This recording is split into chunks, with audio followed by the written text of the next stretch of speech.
होना चाहिए कि हम किस पार्ट को कर रहे हैं, हम भगवान की भक्ति किस रूप में कर रहे हैं, हम भगवान को कैसे रिझा लें। हमें ज्यादा टेबलेट खाने की जरूरत नहीं है, हमें एक ही औषधि ऐसी पा लेना है, हमको एक टेबलेट ऐसी खा लेना है जिससे सिर दर्द बंद हो जाए, और जो तुम्हारे शरीर पे लगे उसको खाओ।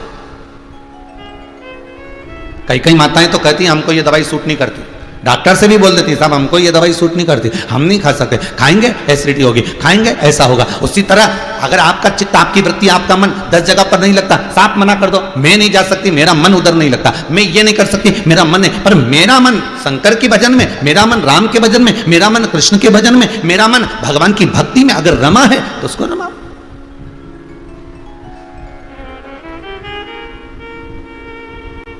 एक बेलपत्री में भी भगवान शंकर का वासा है।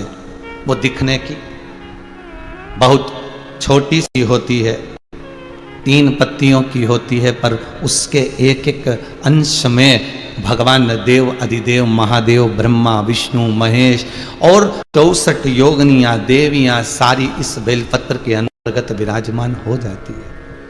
उस पर विश्वास भी इतना कर लिया कि राठी परिवार बोला कि गुरुदेव वो है घर में, मां कह रही है घर में है, चिंता मत करना, बाल वाका नहीं होगा। कथा करवाई है पिछले वर्ष, 108 शिव पोथी जब हुई थी उस समय पर करा ली, तो उसमें जो बेलपत्र है वो उतना असर, तो विश्वास से भगवान है। भरोसा तब आया जब विश्वास पूर्ण हो गया।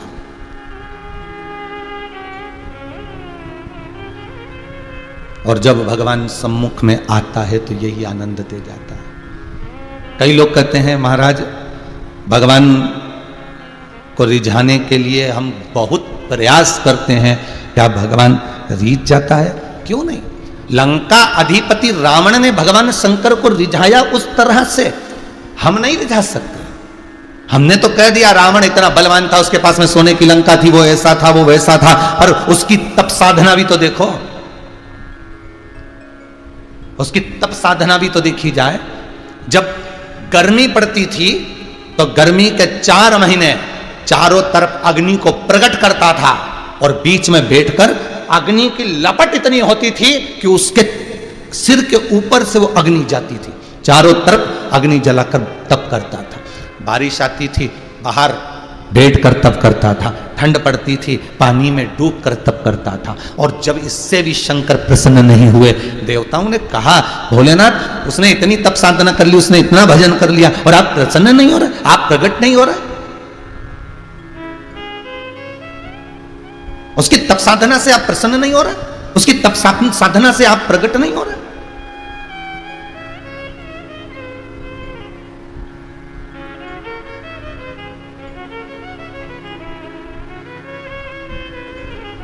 भगवान कहते हैं इतनी जल्दी प्रसन्न नहीं होता है, जरा वो निखरने दो और निखारने दो। सोने को जितना तपाओगे उतना निखरेगा, कुंदन उसका आनंद तभी तो बनेगा।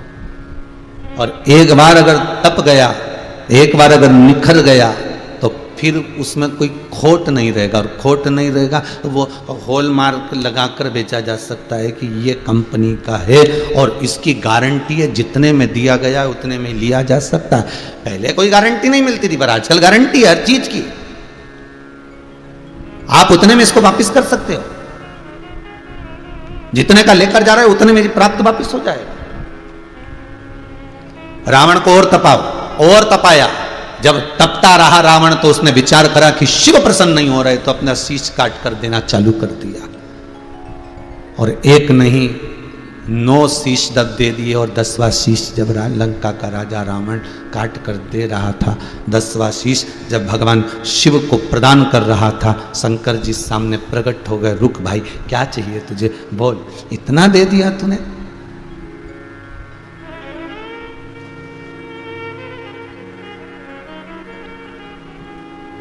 नौ शीश देने वाले रावण के पास राम बाद में पहुंचे थे, पहले सबरी अंबा के यहां 9दा भक्ति का ज्ञान दे दिया था, वही 9 भक्ति,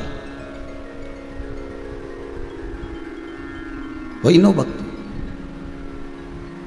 शबरी अम्बा के दरवाजे पर जाकर नवदा भक्ति का ज्ञान दिया और उसके बाद में वो जो 9 शीश रावण ने दिया था, 10वां शीश काट ही रहा था और भगवान सम्मुख में आ गए, सामने सम्मुख में भगवान शिव आ गए। मत काट, क्या चाहिए ये बोल दे। और उसने तब क्या, किस चीज के लिए करा था? जब ब्रह्मा जी से उसने वर मांग लिया था कि मैं मरूं तो नाभि में अमृत है, वो सूखेगा तब मैं मरूंगा। मरने की तो उसके पास में गारंटी आ गई थी कि मरूंगा तब जब वो सूखेगा। सोने की लंका उसको पहले मिल चुकी थी, सारा सुख लंकाधिपति रावण के पास में था।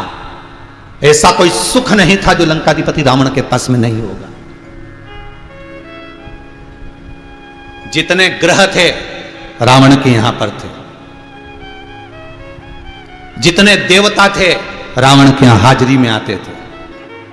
जब दुनिया का सारा सुख उसके पास में है, सर्व सुख उसके पास में, तो फिर शंकर को क्यों रिझाया? शंकर को रिझाने का कारण क्या था? अरे साहब, आपके पास में गाड़ी है, बंगला है, फैक्ट्री है, दुकान है, जमीन है, जायदाद है, फार्म हाउस है, सारा सुख, आपके बच्चे, बहुएं, परिवार, कुटुंब, बेटी, दामाद, नाती, पंती, पोता, पोती, सब कुछ है, सारे सुख आपके पास में, सर्व सर्व सुख, कोई कमी नहीं आपके पास में। फिर कोई आपसे कहे कि जाओ अब शिव महापुराण की कथा सुनो, जाओ शंकर की कथा करवाओ। जब सारे सुख हैं तो मैं पुराण क्यों करवाऊं? जब सारे सुख हैं तो मैं कथा क्यों करवाऊं? अगर रावण ऐसा विचार कर लेता, जरा विचार करिए, तो चित्तवृत्ति कहां जाती? पर लंकाधिपति रावण के पास में स्वयं के मरने का भी एक आनंद उसके हाथ में था कि मेरी नाभि में बाण लगेगा और मैं मरूंगा। मंदोदरी मेरे पास में, एक रानी और मेरे पास में, विभीषण, कुंभकर्ण, बड़े बड़े असुर मेरे पास में हैं, सोने की नगरी मेरे पास में है, समुद्र के मध्य में मैं विराजमान हूं, मुझे किसी चीज का भय नहीं, सारे देवता मेरे पास में हैं। फिर आखिर ऐसी क्या जरूरत पड़ गई थी लंका के राजा रावण को कि वो लंकाधिपति रावण भगवान शंकर को शीश काट कर दे रहा था, इतने तप कर रहा था, इतनी साधना कर रहा था, फिर क्या जरूरत थी? तो भगवान शंकर ने पूछा, मांग तुझे क्या चाहिए, बोल तुझे क्या दिया जाए, बोल। लंकाधिपति रावण ने कहा,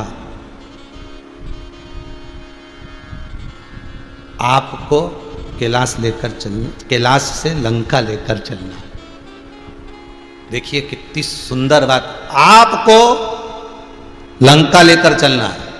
तो शंकर जी मुस्कुरा के बोले, तू मुझे लंका में ले जाके क्या करेगा, ये भी तो बता।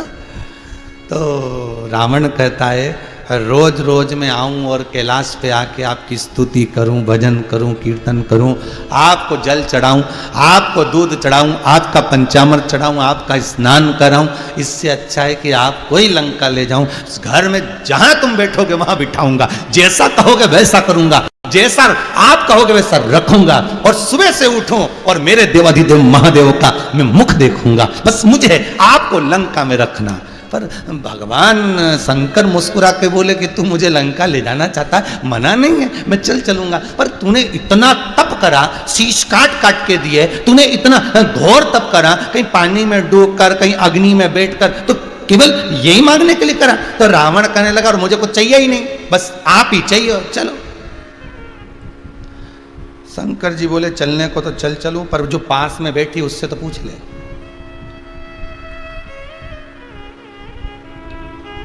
भाई पूछना भी तो जरूरी है। और गृहस्थ आश्रम के अंतर्गत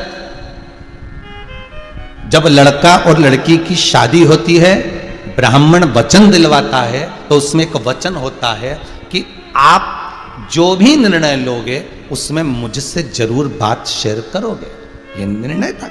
लड़का लड़की का जब संबंध होता है तब वो आप कुछ अगर कोई बड़ा निर्णय ले रहे हो तो मुझे जरूर बताना, आपके माता पिता को बताओ, आपके भाई बंधु को बताओ, पर मुझसे मत छुपाना, मुझे तो आज भी लड़का लड़की का जो संबंध होता है उसमें एक वचन ही है।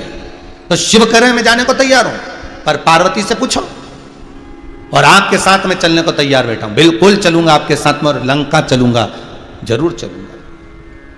अब फिर पार्वती जी के सामने लंकाधिपति रावण सम्मुख में खड़ा हुआ और लंकाधिपति रावण ने माँ जगतजननी जगदम्बा को देखकर प्रणाम कर कर कहा, माँ आपको भी मेरे साथ चलना है। पार्वती जी बोली, पहले ये बता कि ले जाना क्यों चाहता है। तो रावण के शब्द सुनिएगा साहब, रावण संहिता कहती है, लंकाधिपति रावण कहता है माता पिता को इसलिए लेकर जा रहा हूं कि मैं तो आपका दर्शन कर लेता हूं, पर लंका में रहने वाले और भी आपका दर्शन कर सके, और भी दर्शन कर सके।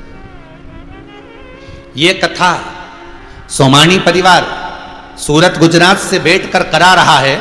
ये सोमानी परिवार इस कथा को चाहता तो लॉकडाउन में अपने घर में भी करा सकता था, क्योंकि वहां भी कौन आता, घर के उनके सदस्य 4, 5, 6, 8 जो भी हैं, बस वो सदस्य, और वो सब सदस्य रहते 8, 15 जो भी सदस्य होंगे, या उनके घर के 8 लोग, 10 लोग, 15 लोग, और ये संगीतकार, ये टीवी चैनल, और हम पर इस कथा को उन्होंने इस ऑनलाइन कराई, टीवी चैनल पर दी, फेसबुक यूट्यूब पर दिया। इस कथा को संपूर्ण विश्व में वितरित क्यों किया कि कथा तो हम सुन लेंगे, पर इस कथा को जब जगत तक जाएगी, जग कल्याण के लिए जाएगी, और पूरे विश्व में ये कोरोना महामारी जो फैल रही है, और जब इस कथा का संचार होगा, इस कथा को बोला जाएगा, और इसकी जो वाणी है, इसके जो शब्द हैं वो जो निकलेंगे, उससे हो सकता है ये वातावरण शुद्ध हो जाए और ये वायरस समाप्त हो जाए। इसलिए इस कथा को ऑनलाइन कर कर जग तक पहुंचाया, नहीं तो अकेले भी सुन सकते थे सोमानी जी।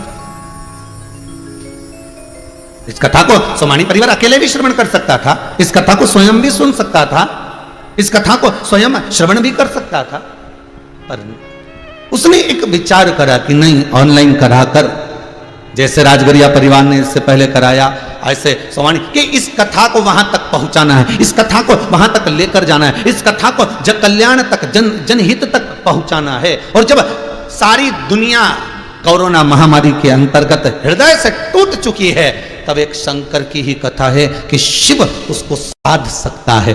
दुनिया में कोई साधे ना साधे, शंभु साध लेगा, शंकर साध लेगा।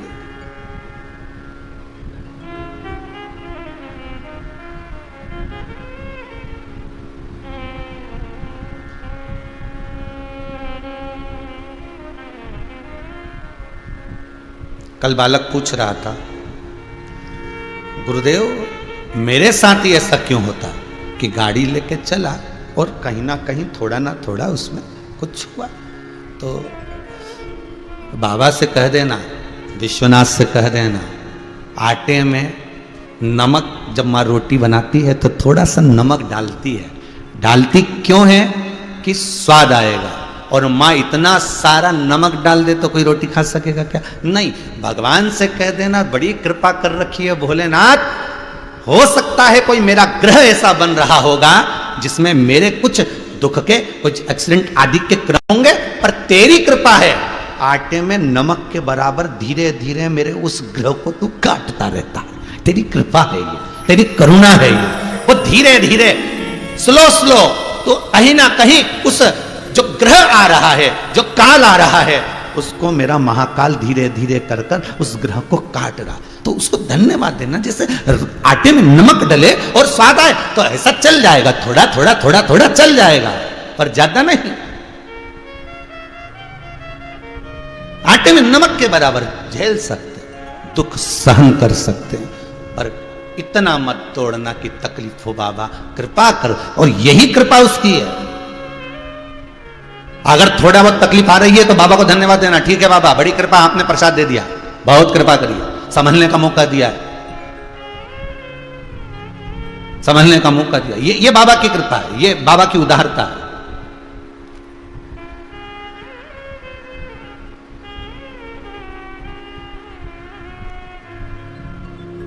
रावण कह रहा है मैं आपको ले जाना चाहता हूं जगत हित के लिए, जग कल्याण के लिए। आपसे भी निवेदन है, जितने आस्था चैनल पर कथा सुन रहे हो, जितने मोबाइल पर कथा सुन रहे हो, फेसबुक यूट्यूब पर जितने कथा सुन रहे हो, सबसे करबद्ध निवेदन है, अगर आप भगवान के सामने जाओ तो सबसे पहले अपने लिए बाद में मांगना, पहले जग हित के लिए मांग लो। मेरे अड़ोसी पड़ोसी कुटुंब कबीला नाते रिश्ते सब सुखी रहे, भगवान ऐसी कृपा कर, कोई दुखी ना हो। सुखी रहे संसार में, दुखिया रहे न कोई, ये अभिलाषा मेरी है, सो भोले पूरी हो। सब सुखी रहे, सब आनंदित में रहे, आनंद मस्ती में और अलमस्त होकर। इसलिए हम बार बार कथा में कहते हैं, क्या किसको रोइए चादर तान कर सोइए, आग लगे बस्ती में अपन रहो मस्ती में। भगवान ने जितना शरीर दिया है, जैसा स्वरूप दिया है, जैसी भगवान ने कृपा करी है, उसमें इतने सुखी रहना कि तुम्हारे बराबर दुनिया का कोई सुखी व्यक्ति ना हो। जो दिया भगवान ने बहुत दिया, और दूसरे को देखकर नहीं, उसके पास में इतना भरा है, उसकी 4 फैक्ट्री है, एक आध और करना चाहिए, अपने को और चालू करना चाहिए। रबड़ को कितना खींचोगे दादा, गड्डी के रबड़ को 1 किलो के डब्बे में मत लगाओ। अगर रबड़ में तनाव होगा तो तुम्हारी जिंदगी में तनाव उत्पन्न हो जाएगा। इसलिए इस मन को, इस चित्त को, उस वृत्ति को एक ही जगह अच्छे से लगाओ, उबर जाओगे। अरे भजन भोले बाबा का करते रहोगे तो संसार सागर से तरते रहोगे। अगर शिव का भजन कर रहे हो, शिव का स्मरण कर रहे हो, लंकाधिपति रावण कर रहा है, मां मैं आपको लेना चाहता हूं, ले जाना चाहता हूं, चलिए मां चलो मेरे साथ, शंकर मेरे साथ चलो। शिव जी से पार्वती जी बोली आप जाना चाहते हो, शंकर भगवान बोले अब भगत है, भगत तो जहां ले जाएगा वहां जाना पड़ेगा। भगत तो भगत, जहां ले जाएगा वहां जाना नहीं। उसमें दिक्कत क्या है? पार्वती जी बोली दिक्कत एक ही है। क्या? अगर रावण जिद कर कर अपन को ले जा सकता है तो जिद कर कर कर सारे काम भी करवा सकता है। बहुत ध्यान देना महाराज, बहुत ध्यान। मम्मी पापा तुम मेरे साथ पूना चलो, यहां नहीं रहोगे, चलो मेरे साथ पूना मेरे ना। बेटा जिद कर कर ले गया, बहू भी ले गई और इतना काम धाम जमाया, इतना सब कुछ जमाया, और उसके बाद में तुम चले भी गए और वहां तुमने 1 महीना 2 महीना 3 महीना 4 महीना 5 महीना खूब अच्छे से रहे, और एक आध दिन फिर मालूम पड़े तुमको कोई बात पर क्रोध आए या बच्चों को किस बात पर क्रोध आ जाए और मन में मन मोटा उत्पन्न हो जाए, और मालूम पड़े वो अपने बच्चों को दादा दादी को नहीं दे, दादा दादी कुछ बोले और वो ना सुने, तो मन दुखेगा। पार्वती के शब्द सुनिएगा। ये शिव महापुराण केवल शंकर की कथा नहीं, ये शिव महापुराण अपनी अपनी खुद की कथा है। ये शिव महापुराण अपने दिल की कथा है। ये शिव महापुराण अपनी खुद की व्यथा है।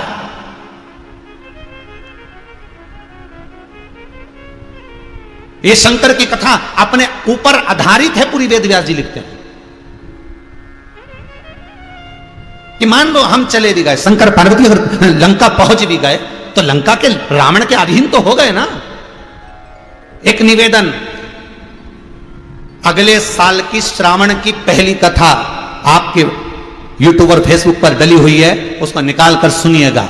उसमें कहा था मां कितनी भी बूढ़ी हो जाए पर रसोई घर मत छोड़ना, और पिता कितना भी बूढ़ा हो जाए, भले ऑफिस ना जाए, फैक्ट्री ना जाए, दुकान ना जाए, पर घर से काम करना और काम में दिल लगा कर रखना।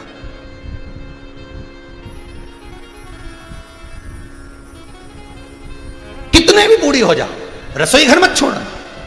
एक बार बहू बहुत अच्छी है, भोजन बनाएगी, बेटे बहुत अच्छे हैं, साधन करेंगे, सब कुछ होगा, पर अपने मन से एक बार रसोई घर में जरूर जाओ, और बेटा ला मैं दूध तपा देती हूं, तुम दोनों भोजन कर लो, तुम तीनों बैठ जाओ, तुम आप यहां बैठ जाओ, बैठो बेटा मैं कर देती हूँ, लाओ बेटा कोई काम है, बच्चों का टिफिन मैं बना देती हूँ, तुम तैयार हो करो बच्चों को। ये माँ का एक आनंद, एक सम्मुखता है कि वो पहुंचे रसोई घर में, कितनी भी बूढ़ी हो जाए, कितना भी बुजुर्ग बना जाए।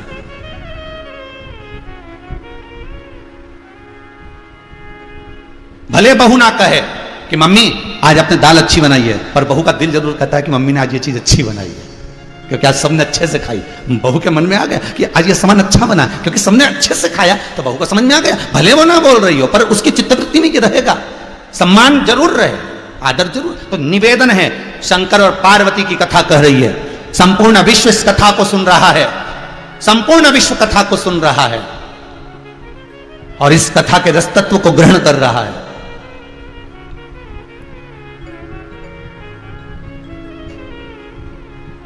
और यदि कथा श्रवण कर रहे हो तो पार्वती की कथा अपनी कथा, शिव की कथा अपनी कथा नहीं। पार्वती जी बोल रही बहुत ध्यान देना महाराज, एक गलती आपसे हो गई थी भोलेनाथ। शंकर जी ने पूछा मुझसे और गलती हो गई थी कौन सी? अच्छा ये पतियों मानते बड़े देर में, और मानते हैं तब कहते हैं हाँ हाँ बिल्कुल सही बोली थी तू। मानते थोड़े लेट हैं, हाँ पर मानते जरूर है। और कई कई सोचे कि बिल्कुल हमारी मान के ही चले तो वो नहीं हो सकता हो, मानते हैं परंतु थोड़ा लेट। तो शंकर जी से पार्वती जी बोली तो एक गलती आपसे पहले भी हो गई थी। भगवान शंकर बोले वो कौन सी गलती हो गई थी जरा बता तो जरा। पार्वती जी बोली याद करो, गणेश जी और कार्तिकेय दोनों को कह दिया कि पृथ्वी की परिक्रमा कर करा, और पृथ्वी की परिक्रमा करने दोनों को भेज दिया। गणेश जी महाराज चूहे पे बैठ गए, कार्तिकेय मोर पर बैठ गए। कार्तिकेय गए परिक्रमा करने के लिए और गणेश जी ने लगा ली अपन दोनों की परिक्रमा। वो तो मैं नेत्र बंद कर साधना में लीन थी, अपने दोनों पुत्रों का स्मरण कर रही थी। और उतनी देर में जैसे गणेश जी ने परिक्रमा लगाई और तुमने खड़े होकर कह दिया गणेश मैं तुझे वर देता हूं कि तू प्रथम गिनती में पूजा जाएगा, मैं तुझे वर देता हूं कि तू प्रथम पूज्य होगा। पार्वती जी बोली गलती नहीं हुई थी आपसे, कार्तिकेय पृथ्वी की परिक्रमा करने गया था, गणेश ने अपन दोनों की परिक्रमा लगाई थी। और गणेश जी ने कहा था आप ही में पृथ्वी, आप ही में आकाश, आप ही में तलातल पताल सब कुछ आप में है, इसलिए मैंने आपकी लगा ली। तो बेटे ने कार्तिकेय ने आपकी बात सुनकर पृथ्वी की परिक्रमा करी, उसने गलत किया क्या? नहीं, आपके वचन को रखा और गणेश ने अपनी बुद्धि का परिचय देकर यहीं परिक्रमा लगा ली और आपने उससे वर दे दिया। मुझे यह श्रेष्ठ नहीं लगा, याद करो भोलेनाथ ये मुझे श्रेष्ठ नहीं लगा, इसलिए मैंने वर मांगा था आपसे कि आज के बाद शंकर की कभी परिक्रमा ना हो। क्योंकि एक परिक्रमा इतनी भारी पड़ गई थी, इतनी भारी पड़ गई थी कि एक को वर मिल गया और दूसरा मौन होकर श्रीशैलम पर मल्लिकार्जुन के रूप में बैठ गया। ये मल्लिकार्जुन श्रीशैलम पर भगवान बैठे, क्यों बैठे हैं? बस कारण यही कार्तिकेय रूट के चले गए तो वहां जाके बैठ गए। माता पिता मनाने गए उनको, रोज चलो नहीं आए, मेरे को नहीं था। कोई ऐसी गलती हमारे जीवन में ना हो। शंकर जी की परिक्रमा क्यों नहीं होती? क्योंकि पार्वती ने वर मांगा था आज के बाद आपकी कोई परिक्रमा ना करे, अगर परिक्रमा करेगा तो जितना उसने पुण्य करा है वो छिन्न हो जाएगा। इसलिए शंकर अगर आपकी परिक्रमा हो तो आदि हो, पूर्ण परिक्रमा नहीं। ये बार मुझे तो मैं एक बार गलती हो गई, बार बार ना हो प्रभु। अपन चले भी गए और जाने के बाद अगर मान लो पहुंचने के बाद और उसने रावण ने कुछ मांगा और नहीं देंगे तो अच्छा नहीं लगेगा। अगर अपने को पूना ले गए और पूना ले जाने के बाद बहुओं ने कहा लाओ जरा वाला बीज वाला प्लेट हमारे नाम कर दो, अब उसने तो 2-4 दिन रोटी वोटी खिलाई और तुमको देना पड़ेगा, तो रावण जो मांगेगा फिर देना पड़ेगा। शंकर जी बोले तेरे बराबर कोई चतुर नहीं हो सकता। पार्वती जी बोली वही तो हम कहे पहले हमसे तो पूछ लिया करो, थोड़ा बहुत तो कम से कम पत्नी से पूछो, ज्यादा नहीं पूछो तो थोड़ा बहुत तो पूछो। तब क्या करा जाए? मैंने रावण को वर दे दिया कि मैं तेरे साथ लंका चलूंगा। अब क्या करें? पार्वती जी बोली आप शिवलिंग की आकृति में आ जाओ, रावण के साथ जाओ, पर रावण को कह देना मैं चल तो रहा हूं, जहां पर तूने मुझे भूमि पर रख दिया जाऊंगा नहीं, वहीं रह जाऊंगा। रावण से बस इतना कह दो तो क्या रावण मान जाएगा? इतने में पार्वती जी बोली मैं रावण के नस नस को जानूं, इतना अहंकार भरा है, वो यूं ही कहेगा तुमसे कि मुझसे तुम नहीं उठोगे, जो मैंने कैलाश पर्वत उठा लिया तो तुम्हें उठाने में क्या दिक्कत? अब फिर देखो तुम तो चालू हो जाओ, बोल दो एक बार। जिस व्यक्ति को अहंकार रहता है ना उसके सामने बस इतना कह दो तुमसे इतना नहीं बने। कैसे नहीं बनेगा? आप भी करो, देखो 2 मिनट में करके लाती हूं, और वो जाए हो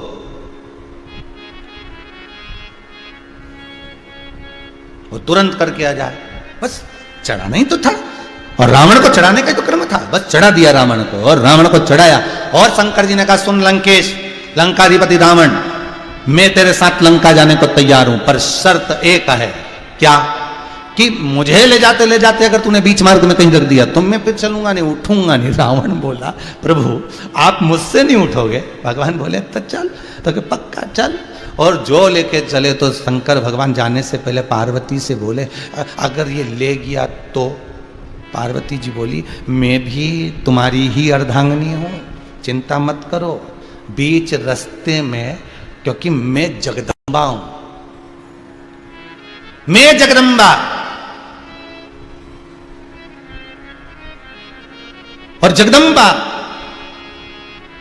शास्त्र कहता है, शास्त्र वर्णन कर रहा है, ये मांस, क्या चीज? मांस। ये मांस, ये रक्त, शरीर में जितना मांस और रक्त शरीर के अंदर रहता है वो माता की देन होता है। किसकी देन है? माता की। और शरीर में जितनी हड्डियां होती हैं और पेशियां होती हैं ये पिता की देन होती है, वो पिता की देन। मांस रक्त ये मां का दिया है, हड्डी और पेशी ये पिता की देन।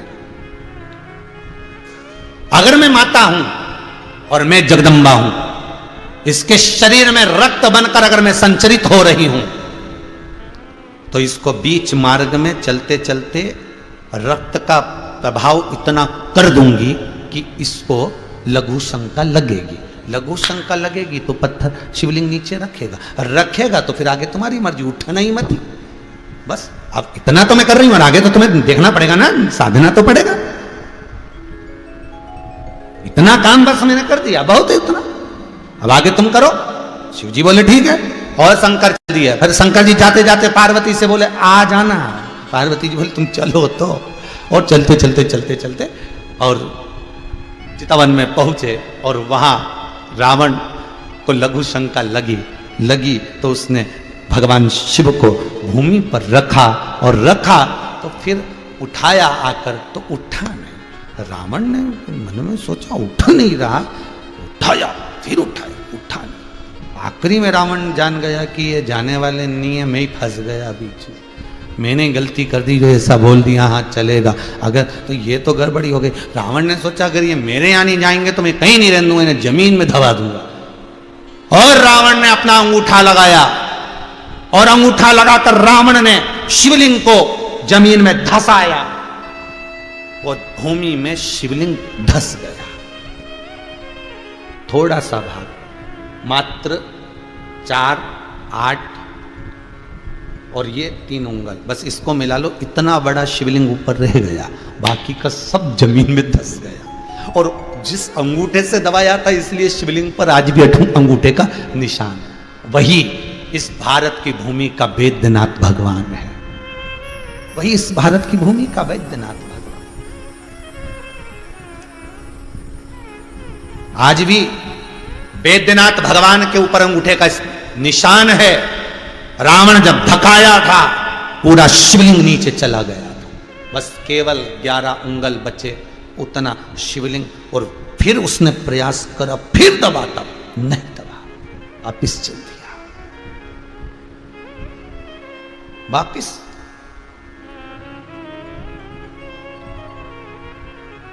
मंदोदरी ने पूछा तुम तो गए थे शंकर जी को लेने।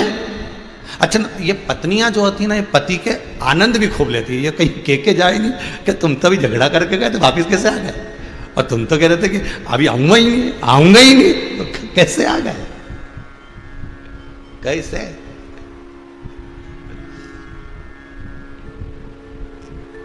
एक बार कजन कहाँ की बात है, राम जी कथा चल रही थी यहीं पे ऑनलाइन, और एक पत्नी का पति कहीं चले गया लड़ झगड़ के, और अब वो रात के 10 बज गई तो उसने तुरंत समिति को फोन लगाया, गुरुजी से बात करा, गुरुजी से बात करा। बड़ी रो रही थी बेचारी, गुरुजी से बात करा। इन्होंने पूछा हुआ क्या ये बता।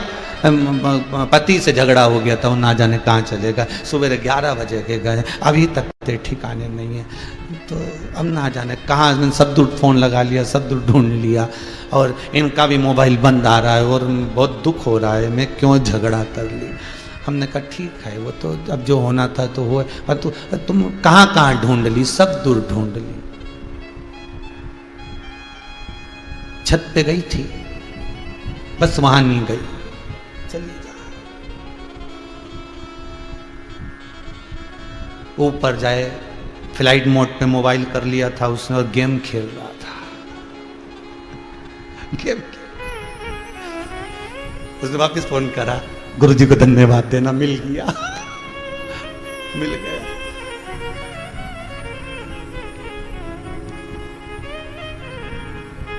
अब मंदोदरी थोड़ा सा आनंद तो लिया। मंदोदरी बड़ी प्रसन्न थी। मंदोदरी ने जैसे रावण आया ना, धन धनाते हुए, रावण जब चलता था पृथ्वी हिलती थी। कहते लंका हिलती थी रावण के चलने पर, पांव जब धरता था। तो मंदोदरी निकल के अपने जैसे कोई आता है तो बेल बजाता, तो रावण आता था तो बेल बजाने की जरूरत नहीं पड़ती, बेल खुद ही बज जाती थी, क्योंकि पांव ऐसा रखता था। और जो लंकाधिपति रावण आया और आते से मंदोदरी बाहर निकल के आ गई। और मंदोदरी बाहर निकल के आते से पूछी, क्यों शंकर जी लेने गए थे, भोलेनाथ आए नहीं? तो रावण बोला फालतू की बात करना मत, ला रहा था। फिर विभीषण बोला ला तो रहे थे भैया, पर बीच में लग गई लघु शंका। तो कहां से आए लंकाधिपति किया, यहां भगवान भोलेनाथ। अब तो रावण को भीतर क्रोध आ गया। मंदोदरी कहकर अंदर चली गई। अच्छा, पत्नियों की आदत रहती, जो भी बोलना बोल बुला कर रसोई घर में घुस जाती, तुरंत कहा और गई, बोली और चली। वो रुकती नहीं है, बस कहे हुआ के वो जा रही, वो जा रही, वो पहुंच गई। अब मंदोदरी ने कहा तुम तो शंकर भक्त तो अगर मेरे साथ नहीं आए, इसलिए मैं जमीन में उसको पताल में धक्का करा गया। ओ विभीषण बोले जिनको ये पताल में धक्का कर आए हैं, थोड़े से शंकर जी बाहर रह गए, जटा जटा। अच्छा, फिर विभीषण भैया क्या हुआ? विभीषण के विष्णु भगवान, ब्रह्मा जी, इंद्र, वरुण देव, गरुण देव, जल देव सब पूजन कर रहे हैं उनकी प्रतिष्ठा। कि रावण छोड़ गया, अपने को मिल गए शंकर भगवान, प्रतिष्ठा कर, प्राण प्रतिष्ठा।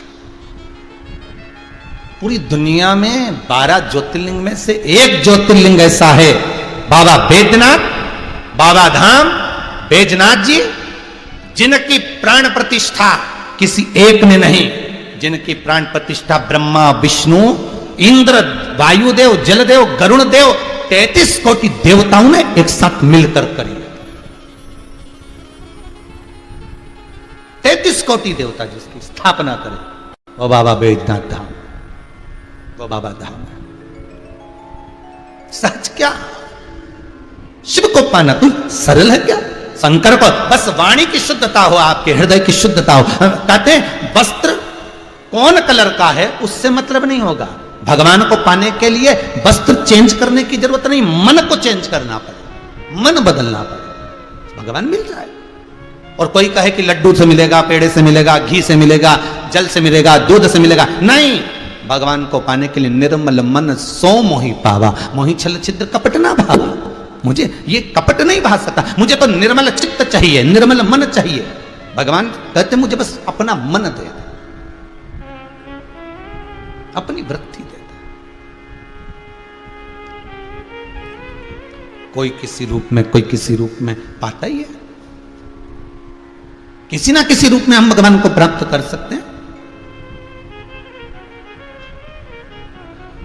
कोई आज टीवी चैनल के माध्यम से कथा चल रही है, कई जगहों में, घरों में अगर टीवी के माध्यम से कथा नहीं पहुंच रही तो मीडिया वाले, पत्रकार बंधु अपने अपने प्रदेशों में, अपनी अपनी जगहों में, अपने अपने जिलों में अखबारों के द्वारा कथा पहुंचाना है। मतलब कथा किसी ना किसी रूप में, प्रसाद के रूप में पहुंच रही है। शिव महापुराण एक कथा पहले कही थी। इस कोरे कागज पर देखो, अखबार कंपनी भी कोरा कागज बुलाती है और उस पे न्यूज छापती है। कितनी भी अच्छी सी अच्छी न्यूज छाप दो, 4 दिन के बाद उस न्यूज पेपर पे लोग समोसा खाते दिखेंगे, पोया खाते दिखेंगे। कितनी भी अच्छी न्यूज छाप लो, और वही कोरा कागज गीता प्रेस गोरखपुर भेज दो, तो वो कागज पर जब गीता प्रेस गोरखपुर में उस पर रामायण, भागवत, गीता छपेगी तो कोई उस पर समोसा खाएगा, कोई उस पर पोया खाएगा, नहीं। उसी तरह ये हमारा जीवन है, हमारी ये आत्मा, हमारा ये मन, हमारी ये वृत्ति है। इसको अगर संसार की वस्तुएं छापोगे तो ये किसी काम की नहीं, और इस पे अगर भगवान का नाम छापोगे, इस मन पर, इस चित्त पर, इस वृत्ति पर, इस मन में अगर तुम शंकर का, राम का, कृष्ण का नाम एक बार तुमने छाप दिया, इस मन में शंकर की कथा को उतार दिया, तो इसकी कीमत अपने आप बढ़ गई। इसकी कीमत अपने आप बढ़, इसको कोई बढ़ाने वाला नहीं, खुद बढ़ती है।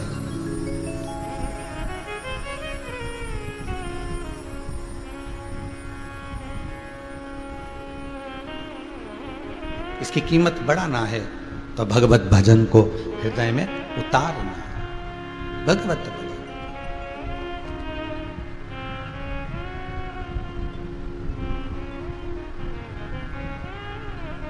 हे शंभु, हे त्रिकालदर्शी, हे कैलाशी, हे शंकर,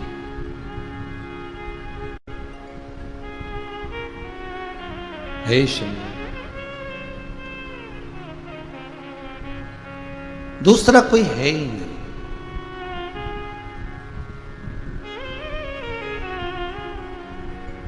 उसके सिवाय कहां जाए। शिव पुराण कह रही है, भगवान शंकर के नेत्र बिंदु बंद करने पर एक बिंदु प्रकट हुआ, उस बिंदु से एक बालक उत्पन्न हुआ जिसका नाम अंधकासुर था।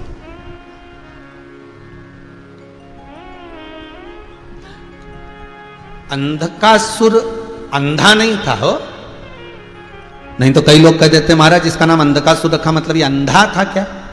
नहीं, ये अंधा नहीं था। भगवान के नेत्र बंद करने के बाद एक बिंदु गिरा पृथ्वी पर, उससे जो प्रकट हुआ वो अंधकासुर। तो अंधकासुर अंधा नहीं था, अंधकासुर अंधा नहीं था, अंधकासुर ज्ञान से अंधा था। होता है ऐसा।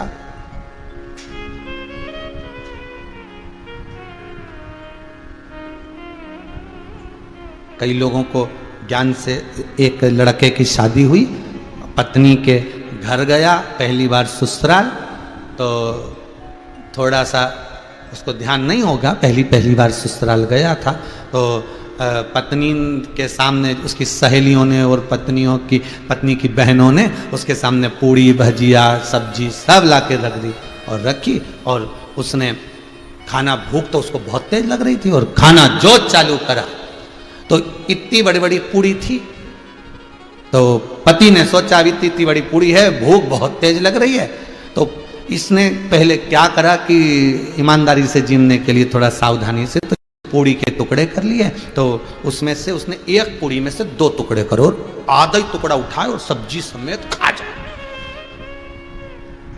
अब पत्नी को बड़ी शर्म आ रही, बताओ क्या कर रहे हैं भगवान, जैसे पहली बार खाने को मिला ससुराल में इज्जत खराब कर रहा था। पत्नी इशारे में बनाते बनाते, उसने, अब बहन खाना बना रही थी तो इशारे में तुरंत इशारा उसने 2 उंगली का करा, तो पति ने देख लिया कि मतलब 2 टुकड़े मत करो, एक ही में निपटाओ। अब ज्ञान जितना होगा उतना, तो उसने एक ही पूरी भरी सब्जी में और पूरी निपटा गया। पत्नी माथा ठोक ली, भगवान।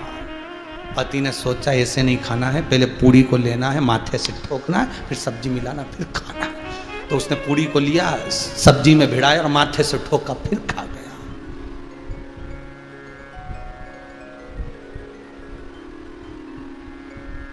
जितना ज्ञान होगा उतना प्राप्त होगा। अब अंधकासुर अंधा नहीं है, अंधकासुर अज्ञान से अंधा है।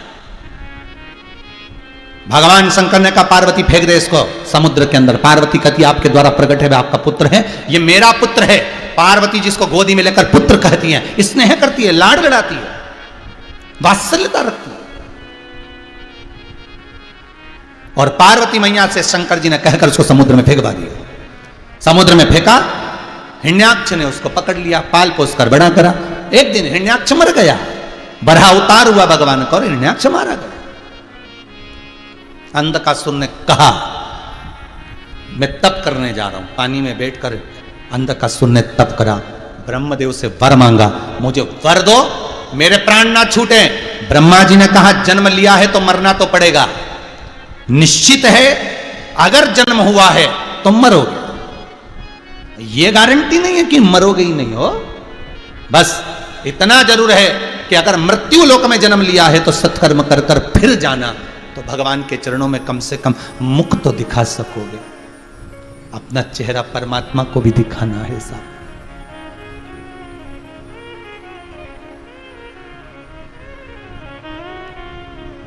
दुनिया के लोग आपको आपके कपड़े से, श्रृंगार से पसंद करेंगे, संत सद्गुरु आपको आपके चरित्र से, आपके हृदय से पसंद करेंगे, और परमात्मा आपको आपके दिल से, आपके भाव से, आपके मन से पसंद करेगा। उसके पसंद करने का तरीका अलग है। वो आपका कपड़ा नहीं देखता, आपके वस्त्राभूषण नहीं देखेगा। उसको क्या करना है ये वस्त्राभूषण का, ये कपड़े का, ये दौलत का, उसको कोई मतलब। वो केवल अगर देख रहा है तो केवल आपका भाव। गया अंधकासुर ने ब्रह्मदेव से कहा मेरे प्राण ना छूटे। ब्रह्मा जी के मरना तो पड़ेगा, मरना पड़ेगा तो वर दे दो। जिस दिन मैं अपनी माता को गलत दृष्टि से देखूं उसी दिन मरूं, क्योंकि इसको मालूम था मेरी कोई मां है ही नहीं। क्योंकि मेरे पिता ने कहा तू तो पानी में बहकर आया था, मैंने तुझे पकड़ लिया था, तेरी कोई माता नहीं। ओहो, बस वर मांग लिया। ब्रह्मा जी ने तथास्तु कर दिया। इसमें भी अकल होती तो इतना सोच लेता कि ब्रह्मा जी तथास्तु बोले मतलब माता जरूर है, पक्का है। दशरथ जी को कितनी सहानुभूति थी शांतिनु मुनि के श्राप से, कितनी सहानुभूति थी दशरथ जी को। दशरथ जी के मन में जब जब दुख होता था कि मेरे घर में पुत्र नहीं है, मेरे घर में संतान नहीं, मेरे घर में औलाद नहीं, दशरथ जी दुखी होते थे। तो कौशल्या जी कहती थी दशरथ जी से, क्यों दुखी होते हो, तुमको श्राप मिला है ना कि पुत्र के वियोग में प्राण त्यागोगे, मतलब श्राप मिला है तो पुत्र तो होगा, ये पक्का। तो फिर दुख किस बात का। रावण को, दशरथ जी को सहानुभूति कौशल्या जी दिलाती थी कि श्राप लगा है तुमको कि पुत्र के वियोग में प्राण त्यागोगे, तो फिर रोते क्यों, मेरे घर में पुत्र नहीं, मेरी 3 रानियां, संतान नहीं, चिंता काय को करते हो। अगर श्राप मिला है तो पुत्र जरूर होगा, ये पक्का है, तो काय को टेंशन लेना। श्राप को पूर्ण करने के लिए पुत्र तो देना पड़ेगा भगवान को, तो फिर चिंता किस बात की, क्यों चिंता। समझदार हो तो समझदारी करता। और अंधकासुर को यह ज्ञान नहीं आया कि बताओ अगर मुझे ब्रह्मा जी ने वर दे दिया है कि मरेगा, तो अगर तूने माता जी को गलत दृष्टि से देखेगा, तो फिर निश्चित हुआ। आया समय और अंधकासुर विवाह के लिए अपने दूतों को भेजा, जाओ जो सबसे सुंदर कन्या हो उससे मैं विवाह करूंगा। सबने जाकर कह दिया सुंदर तो एक ही थी, वो थी हिमालय राज की कन्या पार्वती, ऐसी सुंदर, और उसने तो विवाह कर लिया शंकर जी से। अंधकासुर ने सोचा वो बूढ़े जोगी शिव से विवाह करा, इतनी सुंदर कन्या ने, तो उसके साथ रहकर क्या करेगी, उसको मैं अपने लिए लाऊंगा। अंधकासुर गया, जो मां जगत जननी जगदम्बा बाहर बैठकर कैशों को सवारती है, कार्य करती है, और अंधकासुर ने जाते से कह दिया अरे ओ सुंदरी, मैं तुझे अपना बनाना चाहता हूं। माता की आंख से आंसू बहने लगे, मेरा पुत्र होकर मुझे गलत दृष्टि से देख रहा, गलत दृष्टि से। महाराज शिव महापुराण की कथा कहती है,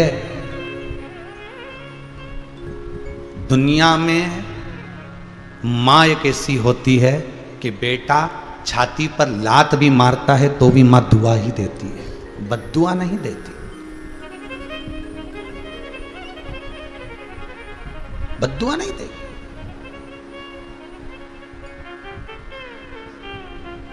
महाराज जिस घर में मां बाप की इज्जत नहीं होती, उस घर में देखना कभी बरकत नहीं होती। क्योंकि मां एक ऐसी होती है जो अपना सर्वस्व अपने बच्चों को दे देती है, सर्वस्व। कई ये बुजुर्ग माताएं जब कहती है ना फोन लगा के, गुरुजी हम तो बड़े दुखी हो गए, हमारे बच्चे हमें नहीं पूछते, वो अलग रहते हैं, वो ऐसा करते हैं, तो हम उनको मजा लेने के लिए, उनके आनंद के लिए कि उनके मुख से माता का तो प्रेम माता का होता है, तो हमें एक आध दो बार कह दिया एक काम करो, ये सारा जितना भी जो दौलत है ना, तुम्हारी प्रॉपर्टी है ना, सब कहीं वृंदावन में दान दिया जा। अरे ऐसे कैसे दे दो, बच्चों को देंगे, तो बच्चे तो पूछ ही नहीं, भले नहीं पूछे पर दूंगी तो होनी। भले कितना विवाद हो, भले कितना क्लेश हो, पर मां अपने बच्चे को अगर अपशब्द के भी देती है ना, गाली दे भी देती है ना, ताना दे भी देती है, थोड़ा श्राप मां अपने बच्चों को दे भी देती है ना, तो अकेले में जाकर रो भी लेती है। मां मां होती है, मां मां है।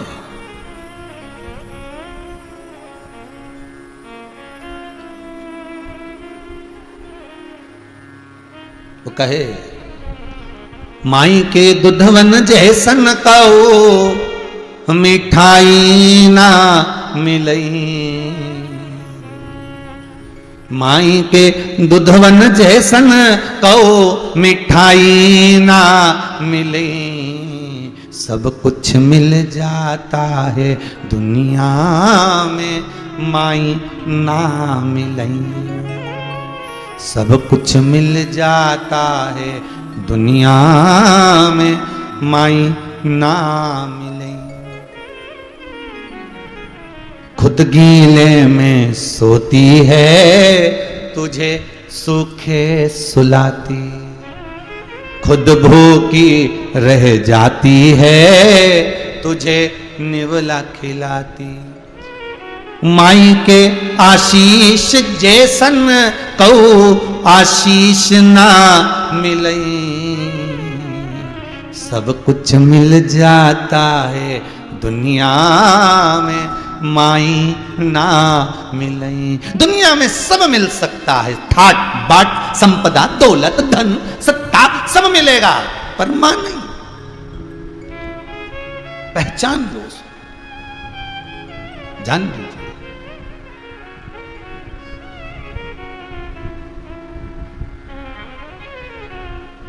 महाराज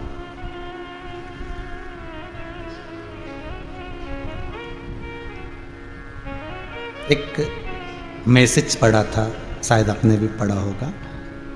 टीचर ने अपने सारे स्टूडेंट को कहा, सारे बच्चों को कहा, कल सब स्वर्ग की मिट्टी लेकर आनी, बैकुंठ की मिट्टी लेकर आनी। सब बच्चे आ गए।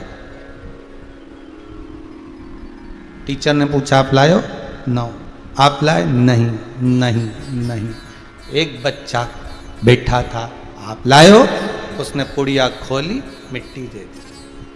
टीचर बोली तुम मुझे बेवकूफ समझते हो, मूर्ख समझते हो? अपने घर की मिट्टी भरकर लेकर आ गया और मेरे से कहता बैकुंठ की मिट्टी है। ये सब बच्चे जो बोल रहे हैं तुम्हें वो बोलना चाहिए था, और तुम मिट्टी भरकर लाए हो।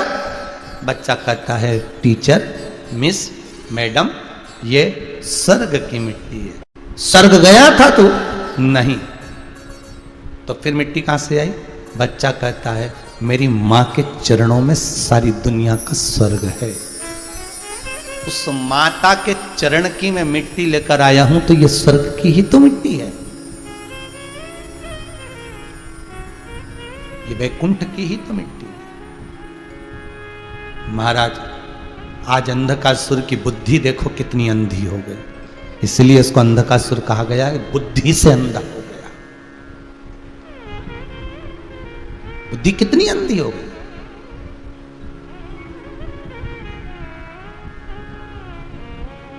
जान नहीं पाया। मैं तुम्हें अपना बनाना चाहता हूं। मां क्रोध में आए तो रो रही है, मां को गुस्सा आता है तो रोती है, मां प्रसन्न होती है तो रोती है, उसमें प्रसन्नता का भाव आ जाता है। प्रसन्न है तो भी रो रही है, और क्रोधित है तो भी रो रही है।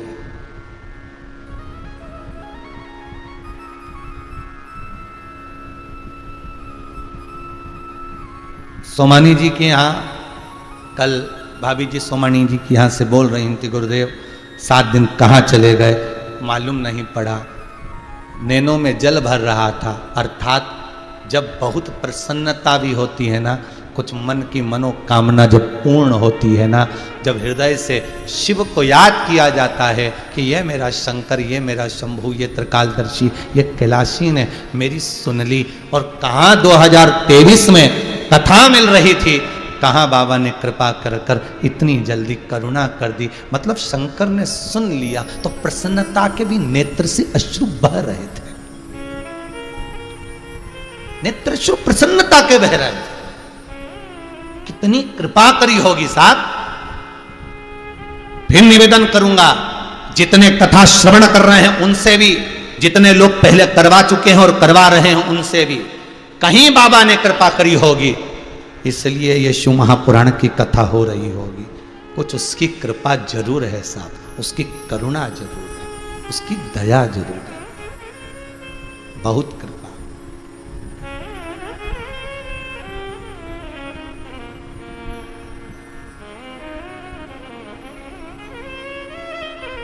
उसकी कृपा बिना कुछ भी नहीं।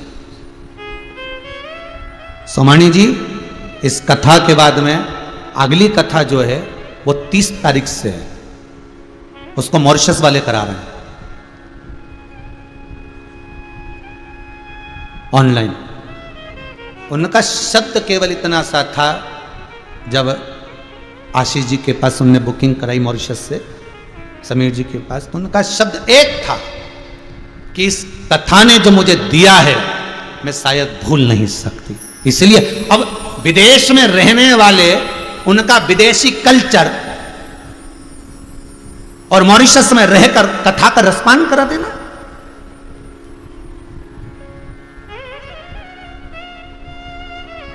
मैं वर्णन, जैसे सोमानी भाभी ने कहा कि मैं बखान नहीं कर सकती कि मुझे शंकर ने क्या दे दिया। शायद ये जिंदगी का सर्वाधिक सुख, आनंद, और मैं बेटे और बहुओं को भी धन्यवाद दूंगा। मैं बेटे और बहुओं को भी धन्यवाद दूंगा कि अगर माँ के हृदय में आया, पिता के हृदय में आया, शिव पुराण कराना है, बच्चों ने, बहुओं ने तुरंत कह दिया माँ करा। ये आनंद है साहब, जीवन का ये सुख है। लोग शादी की सालगिरह में, जन्मदिन में अंगूठी, चेन या कड़े बनवा कर देते हैं। मैं ऐसी बहू और बच्चों को भी धन्यवाद देता हूं जो शिव महापुराण की कथा देते हैं, शंकर की कथा सम्मुख में दे देते हैं। ये आनंद का अनुभव है, ये आनंद का तात्विक सुख है। ये सुख नहीं मिल सकता जीवन में साहब, ये सुख का अनुभव बहुत कम हो पाता। हम सत्य कहें ना, धन में जो सुख नहीं वो नाम में सुख है साहब।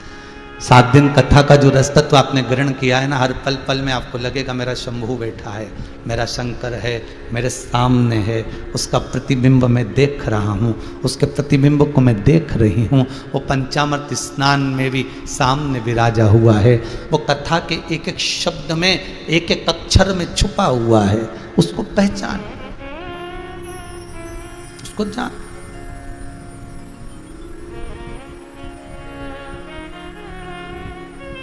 और जब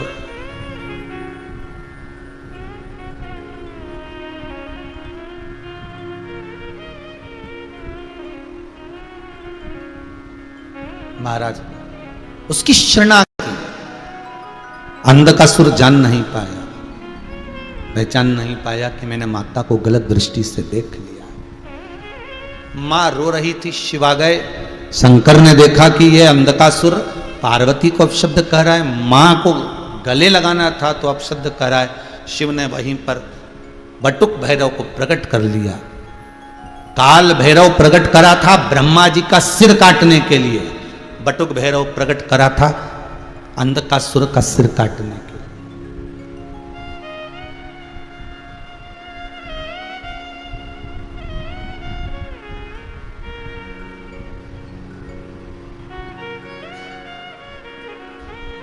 सिर कट गया, अंधकासुर मर गया।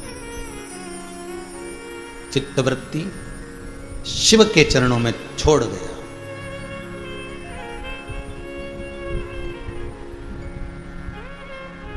और वो मन, वो चित्त, वो वृत्ति शिव में रख गया। हिरण्यकशिपु को मालूम पड़ा मेरा भतीजा मर गया। हिरण्यकशिपु को क्रोध आ गया, मेरा भतीजा, मेरा भाई हिरण्याक्ष मरा है। तप करने के लिए गया, ब्रह्मा जी से वर मांग रहा है, ना नीचे मरूं, ना ऊपर मरूं, ना अंदर मरूं, ना बाहर मरूं, ना अस्त्र से ना शस्त्र से, ना दिन में ना रात में, ना नर से ना पशु से, ना 12 महीने में मरूं, ये वर दीजिए मुझको। ना अस्त्र ना शस्त्र।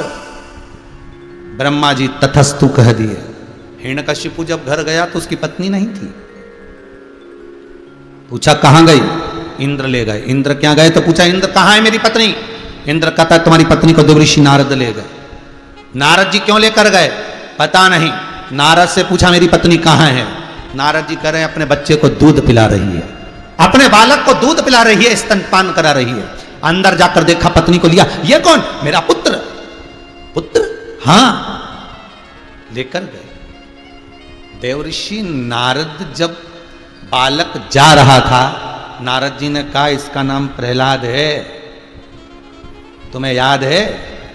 प्रहलाद है इसका नाम। लेकर जा रहे थे। नारद जी मुस्कुरा रहे थे, मैंने आज एक असुर के घर में, मैंने आज जिसके घर में भजन ही नहीं होता उसके घर में भजन को पहुंचा दिया। इसकी प्रसन्नता होना चाहिए। आपको इसकी प्रसन्नता होना चाहिए।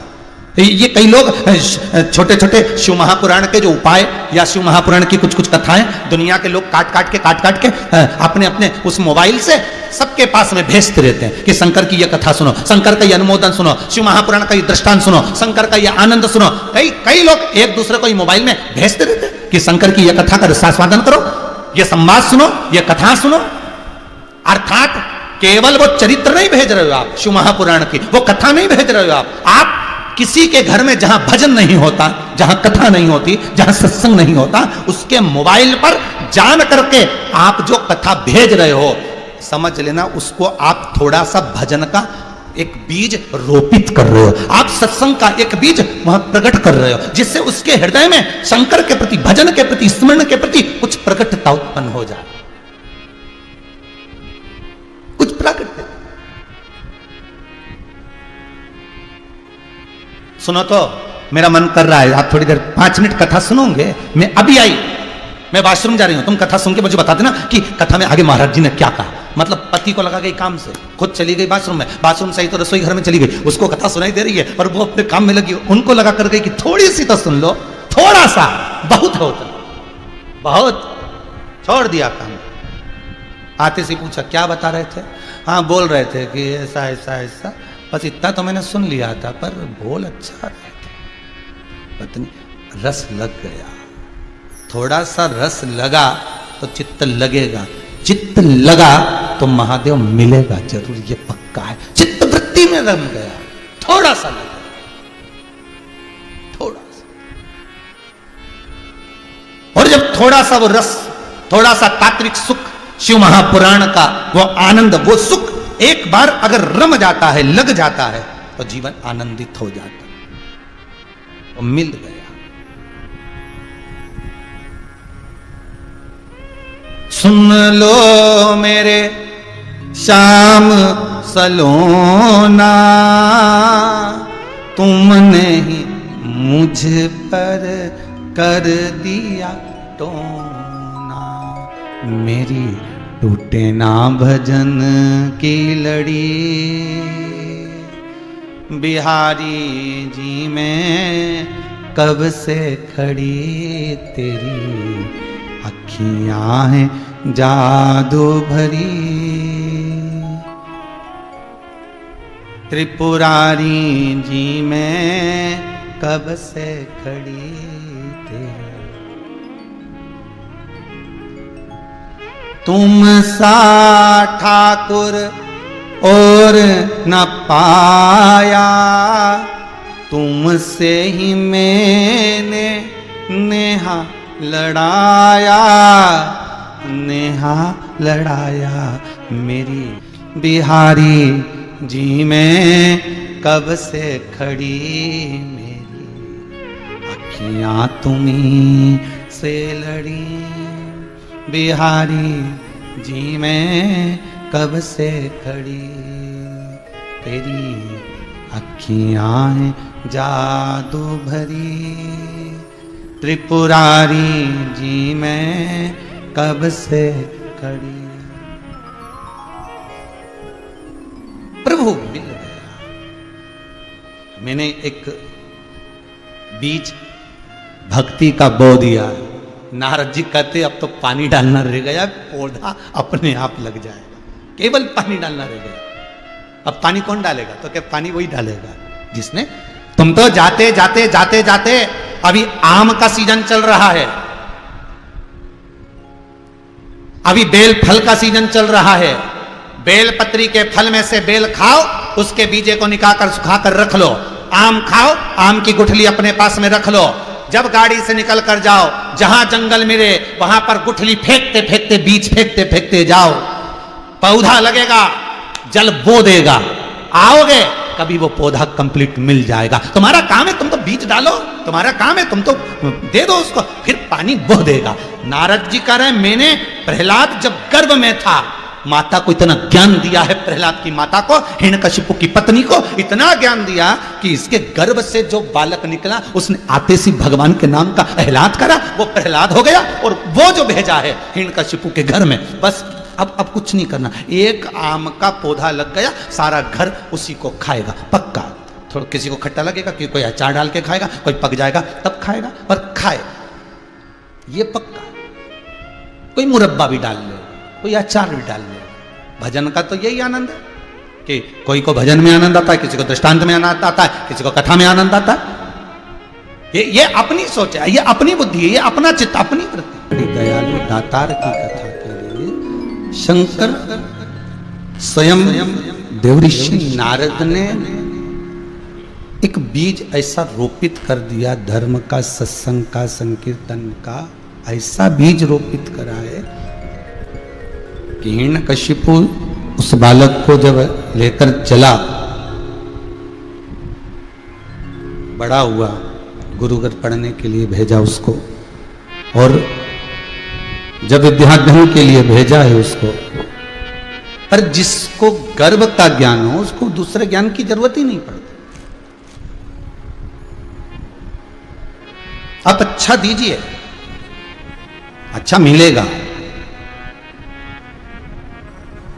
पर दिक्कत एक ही खड़ी होती है ना, आजकल डॉक्टर कह देते बेड रेस्ट, पलंग पे पड़े रहो, टीवी देखते रहो, बस औलाद भी वैसी पैदा हुई, दिन भर महाराज। थोड़ा सा भजन गर्भावस्था में बहुत जरूरी है। इस संसार सागर में एक निवेदन फिर करेंगे, बच्चों को संस्कार ऐसा देना कि घर में आप जो पूजन, आप जो पाठ, आप जो स्मरण छोड़ कर जाओ, वो कम से कम 2 अगरबत्ती तो लगा सके। धर्म का प्रचार बहुत जरूरी है। शिव पुराण कह रही है प्रहलाद को खोलते तेल में डाल दिया, अग्नि में पटक दिया, सारा काम कर लिया, पर विश्वास इतना दृढ़ था। अच्छा, समझने वाली बात है कि वो कई लोग कहते हैं भगवान कहाँ है, तो हमने कहा प्रहलाद का चरित्र उठाकर देखिए, जब खोलते तेल में डाला तो भगवान था कि नहीं था। तेल को ठंडा कर दिया, पर्वत से उठाकर नीचे पटका, हाथ में झेल लिया उसने, हथेली पर झेला उसने, हाथी के पांव के नीचे पटकवा दिया तो वो भी बच गया। किसने बचाया? देखो, ये कोरोना महामारी खोलता हुआ तेल तो नहीं है, ये कोरोना महामारी हाथी का पांव तो नहीं है, ये कोरोना महामारी पर्वत से फेंकने जैसा तो नहीं है। अगर प्रहलाद को कोई बचा रहा है तो वो प्रहलाद का विश्वास बचा रहा है। भगवान के चरणों के प्रति जो विश्वास है प्रहलाद का, वो बचा रहा है। आपका विश्वास अगर है शंकर के चरणों में, आपका विश्वास यदि है उस भूत भावन, उस भंडारी के चरणों में है, शंकर के चरणों में है, तो चाहे हाथी का पांव हो, चाहे खोलता तेल हो, पर्वत हो, चाहे कोरोना महामारी हो, अगर विश्वास है तो बाल बांका नहीं हो सकता, ये पक्का है। बाल बांका नहीं हो सकता, अगर विश्वास है तो बाल बांका नहीं होगा। भरोसा रखिए उस पर, विश्वास रखिए उस पर। तेरा ही दिया मैंने काया पिया है, तेरा शुक्रिया है, तेरा शुक्रिया है। ये विश्वास यदि है तो परमात्मा है। सब दूर से हार गया, सब दूर से। अच्छा, एक दिन हिरण्यकशिपु ने अपने नाती को बुलाकर भी पूछ लिया था। सिंहिका का बेटा राहु, राहु और हिरण्यकशिपु रिश्तेदार हैं आपस में। बुलाकर पूछा था राहु से, तू सब जानता है देवताओं की करतूतों को, ये बता कि ये मरेगा कैसे। राहु बोला, मैं जानता तो हूं, पर ये भी जानता हूं कि इसकी भक्ति बड़ी प्रबल है। और मैंने देखा है, मैं शंकर की जटा में बैठा रहता हूं, मैंने देखा कि भगवान पर जो दिल से अगर जल चढ़ा दे, दिल से अगर चावल चढ़ा दे, दिल से अगर दूध चढ़ा दे, दिल से अगर पानी चढ़ा दे, तो शंकर तो उसके हो जाते। तो मुझे लगता है कि भगवान इसका हो गया। तो कहा तू मेरा नाती होगा, मुझे डरा रहा है? मैं तो कह सकता हूं, अब आगे आपकी मर्जी, अब समझो ना समझो, ये आपके ऊपर है, ठीक है। एक दिन पूछ लिया, सामने एक विशाल खंबा था और उस खंबे को देखकर, उस खंबे को देखकर पूछा, खंबे को, सर्वस्व अगर तेरा भगवान है तो क्या इस खंबे में तेरा भगवान है? तू कह रहा है कि सर्वस्व है। शिव महापुराण में नरसिंह भगवान की कथा जो लिखी गई, उस कथा के सार पर शंकर भगवान का एक अवतार है, इसलिए नरसिंह भगवान की कथा है। और कितनी बड़ी कृपा है भोलेनाथ की कि आज नरसिंह चतुर्दशी भी है। पूरे विश्व में सभी भक्तों को, सभी के हृदय में श्री नरसिंह भगवान की पावन जयंती की बहुत बहुत जन्मोत्सव की, प्रागट उत्सव की बधाई हो। बहुत बहुत। तू कह रहा है कि सर्वस्व भगवान है, हाँ, तो क्या खंबे में भगवान है? हाँ, अगर मैंने कहा कि सर्वस्व है तो खंबे में। अच्छा, हिरण्यकशिपु के मन में विश्वास रत्ती भर का नहीं था। अब बेटे को देख देख कर विश्वास जागते जा रहा है। खोलता पानी ठंडा हो गया, तेल ठंडा हो गया, पर्वत पे से बच गया, हाथी के पांव के नीचे से बच गया, आगी में रखा तो मालूम पड़े वो डूंढाई जल गई, बहन ही निपट गई, पर ये बच गया। तो विश्वास नहीं जागेगा? दुनिया चमत्कार को नमस्कार करती है, आप अगर विश्वास है तो परमात्मा है। आश्चर्य में पड़ गया। फिर कहा, इस खंबे में भगवान है? खंबे में भी है? हाँ है। तो उसने ठोक के देखा खंबे को भी कि है, इसके अंदर कोई भरा तो नहीं, खंबा तो ठोस था, कोई खंबे में भगवान भराएगा क्या? पर जब विश्वास जाग जाता है तो खंबे में से भी नरसिंह प्रकट हो जाता है। जब विश्वास जाग जाता है तो भगवान प्रकट हो जाता है। विश्वास तो जागे पहले, सबसे पहली चीज है विश्वास।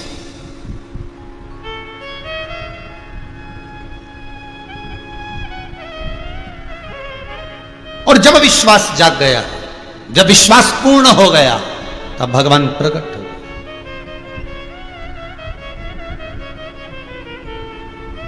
भाई, विश्वास भी तो जागना चाहिए।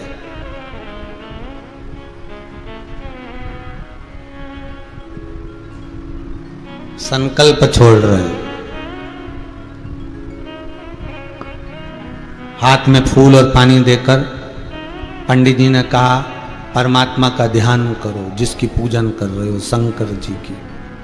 पास में पत्नी बैठी है, शादी हो रही है, पूजन करने बैठे हो, हाथ में फूल और चावल है, पानी है, पंडित जी कह रहे हैं गणेश जी का ध्यान करो, पर ध्यान तो वो बाजू में जाए।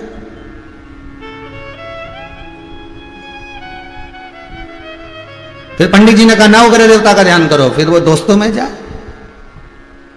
हाथ हाथ में फूल चावल होने के बाद पंडित जी कह रहे हैं कि ध्यान भगवान का करो, और ध्यान पत्नी में जा रहा है, पत्नी का ध्यान पति में जा रहा है, दोनों का ध्यान दोस्तों में जा रहा है, चित्तवृत्ति बटी हुई है, क्योंकि विश्वास जागृत नहीं हो पा। उनको तो लगता है कि वरमाला पिना दी, शादी पूर्ण हो गई। अब ये पूजन में कोई विश्वास उसका जागृत नहीं हो रहा। उसकी विश्वास था, उसका स्नेह था। तो कभी किसी ने नहीं किया हाथ में फूल चावल देकर कि पत्नी का ध्यान करो, फिर भी ध्यान चले जाता। पति का ध्यान करो, पति में ध्यान चले, बिगड़ किया जा रहा है। तो इस मन को भी बिना किए भगवान में जाना चाहिए ना। जब पत्नी में जा रहा है, पति में जा रहा है, बिना किए, बिना पूजन, बिना हाथ में चावल पानी लिए दूसरे में जा रहा है, तो मन को परमात्मा तक भी तो लेकर जाओ बिना किए।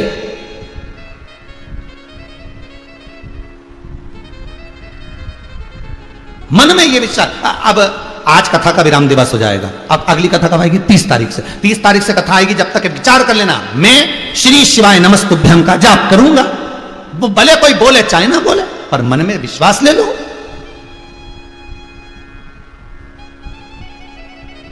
मन में उमंगता उत्पन्न करो। अब खंबे में भगवान ने बिल्कुल गदा का प्रहार करा, केवल विश्वास आया और भगवान प्रकट हो गया। भगवान है ही ऐसा, विश्वास आया कि मतलब ये कह दिया कि खंबे में भगवान है तो देखता हूं है कि नहीं, और बस देखने के चक्कर में खंबा टूटा, नरसिंह भगवान प्रकट होगा। और नरसिंह भगवान प्रकट हुए तो प्रहलाद तो दूर हट गया, नहीं ये भागा हिरण्यकशिपु दरवाजे पर। भगवान नरसिंह ने पकड़ा, देहली पर बैठ गए नरसिंह भगवान, सुला लिया हिरण्यकशिपु को गोद में। अच्छा, किस्मत वाला तो था जो भगवान की गोद में सोया था। यह भी एक सोचने वाली बात है। रावण भी किस्मत वाला तो था कि लक्ष्मण शेषनाग उनके पास ज्ञान लेने पहुंचा था। कंस भी किस्मत वाला तो था जिसको मारने के लिए भगवान कृष्ण को अवतार लेना पड़ा। ये राक्षसों ने कुछ तो अच्छा करा होगा जो भगवान इनके पास में आया।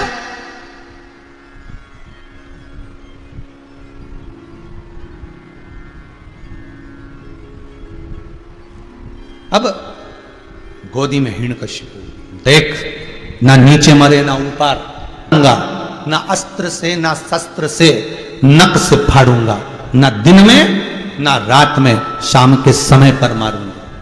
ना नर से ना पशु से नरसिंह बनकर आया, ना ही 12 महीने में मारूं, इसलिए एक अधिक कर अधिक मास में आया।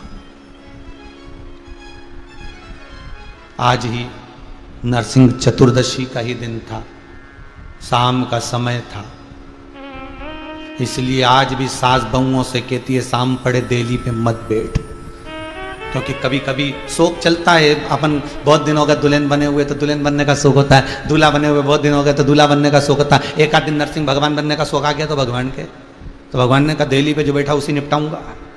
इसीलिए सास बहू से कहती है देली पे शाम पड़े नहीं बैठना। एक आध दिन भगवान घूमने आ गए तो, और निपटा के चले गए तो, इसलिए विशेष ध्यान दे। शाम का समय उधर को फाड़ दिया, हाथों को निकाल लिया, गले में धारण कर लिया। देवताओं ने पुष्पों की वृष्टि करी, गंधर्व गान करे, अप्सरा नृत्य करी, बोले नरसिंह भगवान की जय। चारों तरफ नरसिंह भगवान की जय जय घोष होने लगी। इधर नरसिंह भगवान की जय घोष हो, उधर देवताओं ने भगवान लक्ष्मी जी से कहा तुम्हारे पति को बड़ा क्रोध आ रहा है, जरा जाकर शांत करिए। लक्ष्मी जी बोली हम ही मिले थे गुस्सा शांत करने के लिए। बहुत समझदारी रखना माताओं, पति को क्रोध आए पत्नी कभी उसके सामने ना जाए, नहीं तो बेल्ट पड़ा हो तो बेल्ट और जूता पड़ा हो तो जूता, हालत खराब हो जाए ऐसा काम मत करना। लक्ष्मी जैसी समझदारी करना। प्रहलाद को आगे भेज दिया तो पति को क्रोध आए तो घर के बच्चों को आगे कर दो, जा पापा को चाय देकर आ, जा पिताजी को जाके नाश्ता देकर आ, और तुरंत क्रोध बच्चों को देखकर शांत हो जाए। पर नरसिंह भगवान का क्रोध, प्रहलाद सामने आ गया, गोदी में बिठा लिया, जिह्वा से चाट लिया और प्रहलाद नीचे भी उतर गया। ज्ञानों का उपदेश भी दे दिया नरसिंह भगवान ने, और ज्ञानों का उपदेश दिया, और उपदेश देने के बाद नरसिंह भगवान वहां से चले गए। तो इनको लगा कि क्रोध चले गया, पर जैसे ही बैकुंठ में पहुंचे भगवान नरसिंह और सिंहासन को तोड़ दिया, सामान जो रखा था उसको तोड़ दिया, लक्ष्मी जी भाग गई। सीधे ब्रह्मा जी के पास। कौन ने किया था इनको ऐसा बनने के लिए? कौन ने किया था? बना रहे थे कुछ, बन गया कुछ।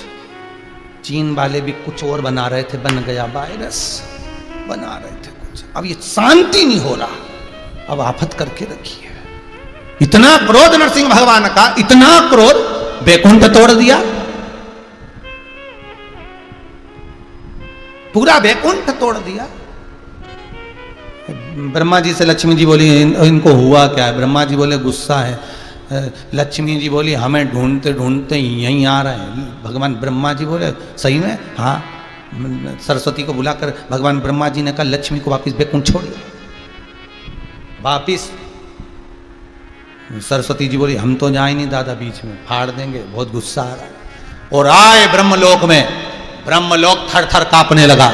इंद्रलोक में पहुंच गए, इंद्रलोक को तोड़ फोड़ कर दी, सारे लोगों को तोड़ते फिर रहा है। सारे देवताओं के जितने लोग थे सब तोड़ फोड़ कर दी नरसिंह भगवान ने। नरसिंह भगवान की जय जयकार हो रहा है, सब देवता भागते फिरे, एक भी नहीं रहे, सब नीचे आ गए मृत्यु लोक में, क्योंकि ये मृत्यु लोक से ऊपर गए। तो मृत्यु लोक में देवता नीचे, तुम ऊपर, हम नीचे, सब नीचे। शंकर भगवान ने पूछा बात क्या है? आज सबकी सब यहीं दिख रहे हो, कैलाश पे बड़ा आनंद छाया हुआ है, आज तो हमारे यहाँ कोई शादी ब्याह भी नहीं है जो तुम इतनी खुशी में आए हो। तो इतने में इंद्र देवता बोले ये खुशी दिख रही तुमको? खुद खुशी का समय आ गया। और क्या खुशी है? काहे की खुशी? यहाँ वो भगवान नरसिंह ने चारों तरफ उपद्रव मचा रखा है, चारों तरफ हाहाकार मच रहा है, चारों तरफ हाहाकार। क्या करना है बताइए? शंकर भगवान बोले गुस्सा शांत करने का एक ही तरीका है, इनको इनके घर पहुंचाना पड़ेगा। तो घर जाने के लिए क्या करा जाए आप बताओ? भगवान शंकर ने कहा मैं सरम्भ पक्षी का रूप रखूंगा, तुम सब मुझ में समा जाना, तुम्हारा बल मुझे चाहिए, तब जाकर मैं नरसिंह भगवान को उठा सकता हूं। शंकर भगवान ने सरम्भ पक्षी का रूप रखा, उड़ते उड़ते गए शंकर भगवान, नरसिंह भगवान को पंजे में पकड़ा, ले जाकर बद्रिकाश्रम में अलखनंदा नदी में पटक दिया। अलखनंदा नदी में जैसे नरसिंह भगवान को पटका, पटकते से नरसिंह भगवान का क्रोध शांत हो गया। लक्ष्मी जी आई, प्रभु चलो। भगवान जाने लगे, संतों ने हाथ जोड़ लिए, आप बद्रिकाश्रम छोड़कर मत जाओ।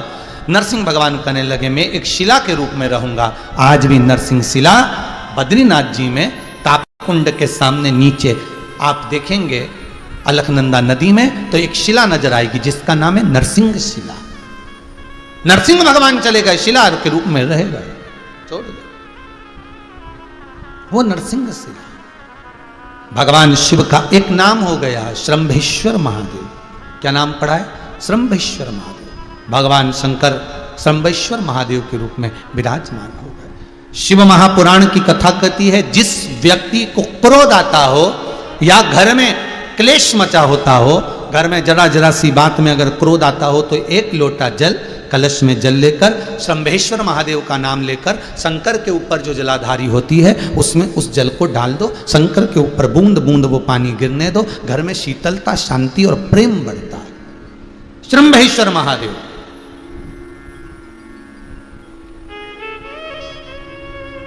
भगवान शिव का एक स्वरूप, एक आनंद श्रंभेश्वर के रूप में। जब शंकर भगवान श्रंभ पक्षी का रूप धारण कर लिए तब नरसिंह भगवान का जब क्रोध शांत हो गया तब लक्ष्मी जी को साथ में लेकर भगवान नारायण पहुंचे भगवान शिव के पास। बड़ा भाव से जा रहे हैं। श्री नरसिंह भगवान लक्ष्मी जी के साथ श्रंभेश्वर भगवान के पास में पहुंचे। शंकर भगवान का स्वरूप देखकर बड़े आनंदित हुए। लक्ष्मी नारायण भगवान ने शंकर भगवान की पूजन करी। वही श्रंभेश्वर रूप लक्ष्मी नारायण भगवान के द्वारा पूजा गया। लक्ष्मी नारायण भगवान स्वयं श्रंभेश्वर भगवान का स्मरण करते हैं, पूजन करते हैं, अर्चना करते हैं, उसकी भक्ति में डूबे रहते हैं। आगे जो चरित्र आया है शिव महापुराण में, सुंदर वेद व्यास जी महाराज 12 ज्योतिर्लिंग का स्मरण करा दे। महाराज शंकर भगवान के ऐसे कई स्वरूप हैं।